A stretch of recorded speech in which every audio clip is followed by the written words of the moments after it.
There is no law, and to date, nobody has been able to show that there is a law for the average American citizen working day in and day out to pay an income tax. But We the People Foundation for Constitutional Education put a full-page ad in the USA Today on July 7th, 2000.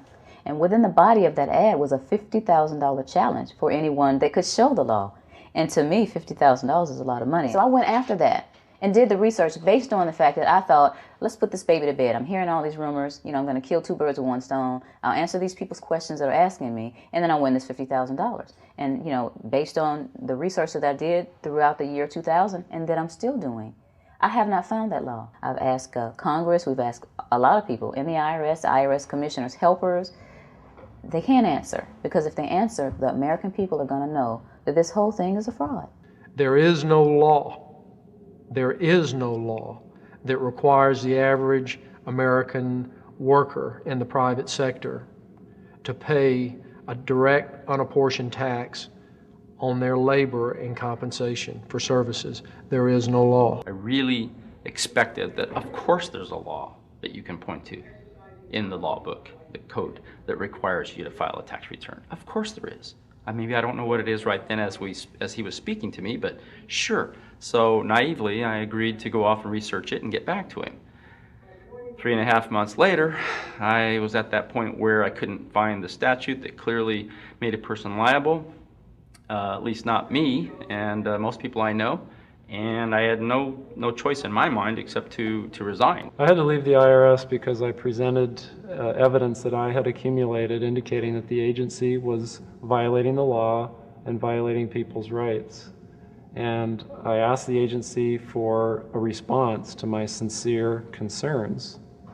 And the answer I got was that they would not respond to my concerns and that they would provide me with the paperwork necessary to tender my resignation. You can look through the statutes and look for the law that requires you to pay. And when you do that, you can't identify a law that requires the average person in America who earns a wage and works in private business to pay an income tax. American citizens, along with the foundation, have been asking the IRS to specifically provide them with the underlying legal foundation upon which they administer and enforce the personal income tax laws in our country. At the national level, when people would attempt to contact somebody of a much higher authority, say the commissioner, same kind of thing. They would get answers that were in effect non-answers. You have to understand that an agency which will unlawfully impose a tax that doesn't exist is not going to care.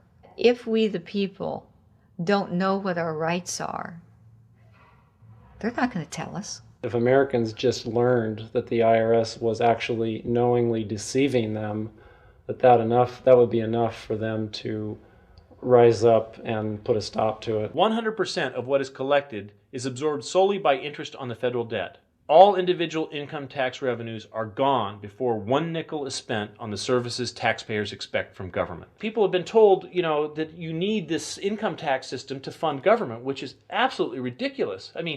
My question is, well, if that's true, how did we fund government from 1776 to 1913? The main purpose of the income tax is not to raise revenue, but to redistribute wealth and to control society. A lot of people might say, well, gee, if there wasn't an income tax, what would happen to education? They don't understand that education is paid for the most part, out of state and local taxes, your property tax. People might say, well, how are we going to build and maintain our highways if there's no money coming into the government? We need our highways. There is a tax on every gallon of gasoline that people buy.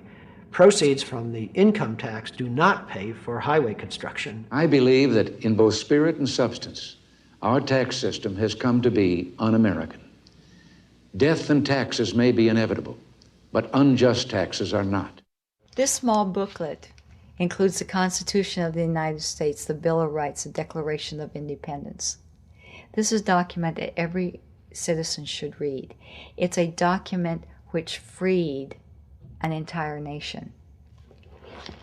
This is the Internal Revenue Code, and this document, and the unlawful application of this document by the Internal Revenue Service has enslaved the nation that this document attempted to free.